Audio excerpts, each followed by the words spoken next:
I'm Ed Hamilton from the Ministry of Rum. I'm joined today by Brian Sethness and Jerald Okenard from Beverage Testing Institute. Working with different colors, there's a lot to learn.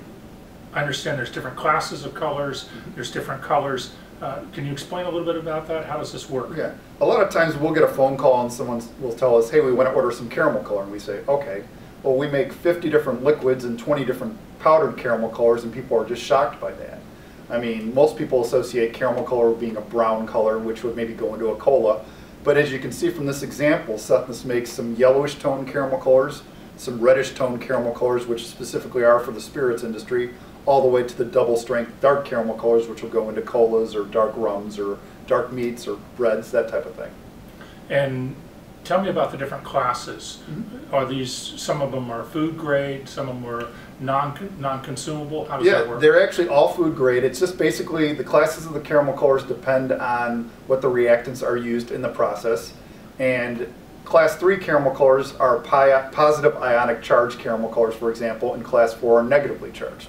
Some people may say, well, why do you need different ionic charged caramel colors? Well, in a cola, for example, there's phosphoric acid, so you'll need a negatively charged caramel color. Otherwise, there'll be separation. A positively charged caramel color will go into a beer, for example. Otherwise, the same thing can happen. There'd be a black and tan effect if you try to use a negative in a beer. And a lot of times, the positively charged caramel colors will have excellent salt solubility, which will go into a soy sauce, for example. So the Class 1 and 2, how do they differ? They are more neutral. There's not going to be, Class 2 is negatively charged, but Class 1 basically, there's no added reactants to that. That is the most natural of caramel colors. The negative with Class 1 caramel colors is you can only get it to be a certain darkness without adding any reactants to it. You're never going to have a cola with a Class 1 caramel color. It will only get to a yellowish brown or reddish brown, not this brown color right here, for example. Now, all of these started out with the same raw material? That is correct. Okay. And we manufacture in Clinton, Iowa. The reason we're there is that right next door to us is Archer Daniels Midland. They pipe in the raw material right into our facility. So we're in the middle of corn country, and we get the corn sugar or corn syrup right into our facility. And then you process it and then ship it all over the world? All over the world, yes. And your company's been around 130 years now? Yes. Where else do you sell the products? We sell it. We have a plant in Iowa. We have plants in India, France, and China. But it's basically shipped all around the U.S., South America, Africa, pretty much every continent. There'll be caramel color used. And you mentioned beer. I've drunk a few beers in my life. They didn't tell me there was caramel color in it. Is that something that's required? Do they have to disclose that? You know, in the U.S. there are a lot of beers, but they do not mention that there's caramel color in there. Just like some of the spirits don't have to list the individual ingredients, a lot of beers do use caramel color. It seems to be happening more in Africa, in Europe, in Canada, but definitely some of these new beer applications that you see on the shelves now will use either a caramelized sugar syrup or some caramel color as well. So your business must be growing. You know, the cola business is really, not as many people are drinking colas as they have in the past, but our fastest growing segment is actually the pet food industry, which makes people kind of shake their heads like, why would you do that? Well, you know, caramel color is going into a lot of dog foods. Dogs are color deficient, but their owners aren't going to want to give their dog something that doesn't have that nice, rich, meaty brown color. Yeah, something that looks a little gray or green or yellow. Yeah, the things that go into some pet foods people don't really want to know, but you add some caramel color to it, it looks great. So in the U.S., this is corn. So are there issues with the GMO? You know, nowadays, kind of the last year, there's been a lot of talk of caramel colors or items just across the board that are GMO concerns.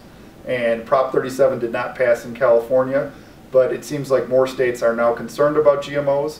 Sethness does make some sucrose-based caramel colors, which alleviate that concern, but really in the U.S., about at least 80% of the foods that you see on the shelves will have GMOs on them. So it's going to be very interesting to see how the next year develops. If Walmart gets behind this GMO push, it's going to change the food industry.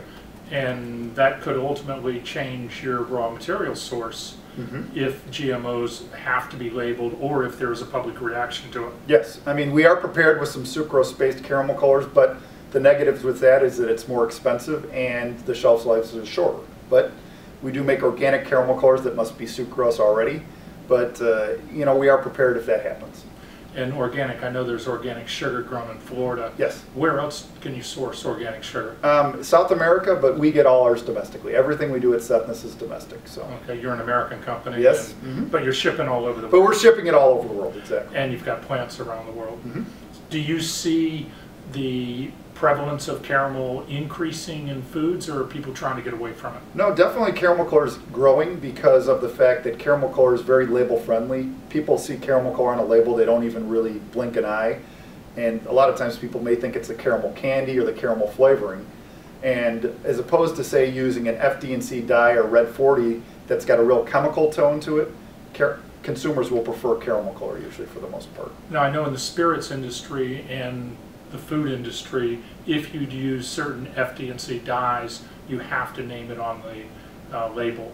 But this doesn't have to be. How do these vary from the FD&C dyes? You know, as you can kind of see, this is our range of caramel color. This is our lightest or most yellow, and this is our darkest.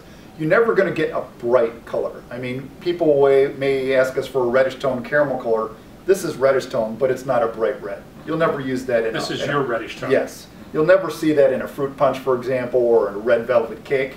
But a lot of times companies will have a product that they don't want it to look so bright and artificial. They'll add some caramel color in there to make it more earth toned or kind of dull it down a little bit. Oh, very interesting.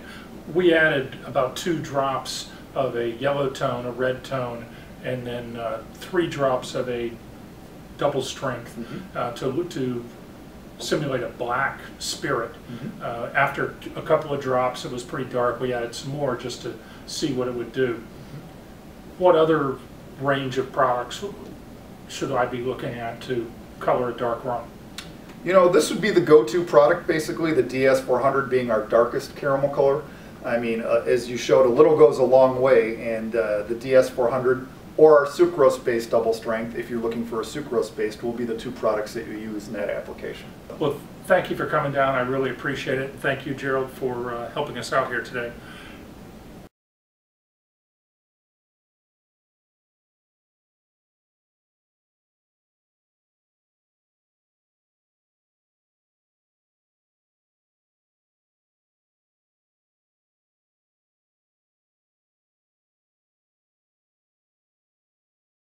The RT80 is really not going to have much, but some of the yellow toned caramel colors that will say go into a poultry coating or something like that will have, we warn people saying, well, this particular caramel color, it's got some taste burnt to it, basically. Poultry coating? Yes. They're coating poultry with this after they slaughter them and package them, or where? The golden coating of some chickens. Yes, there's caramel color goes into basically everything in the food industry. It'll go into dark breads. It'll go into soy sauces. It'll go into soups. It'll go into cereals. A ton of meats will use the darker caramel colors. The lighter ones will go into the poultry coatings. Fresh poultry. Yep. Yeah, we have some powders that are. I mean, the liquids get to like 400 is the color strength. We have a powder which is 858, which is more than twice as dark. It's gunpowder black. Wow. And that goes into a lot of meat rubs and things like that. Okay, yeah. Sure. Because dry, I mean, most of our caramel colors are liquid, but you know. Yeah, you will need some dry. Some dry spices, things like that. Breads, you know. Yeah, for bread, I was going to say. So is that pumpernickel? Is that the color? That's all. Pumpernickel is just the color. I was wondering about that as you're talking about breads. I'm like, that's got to be pumpernickel, right? Yeah, exactly. Because pumpernickel is kind of the leftovers here and there, and they just throw caramel color in it. That's pumpernickel. That's so funny.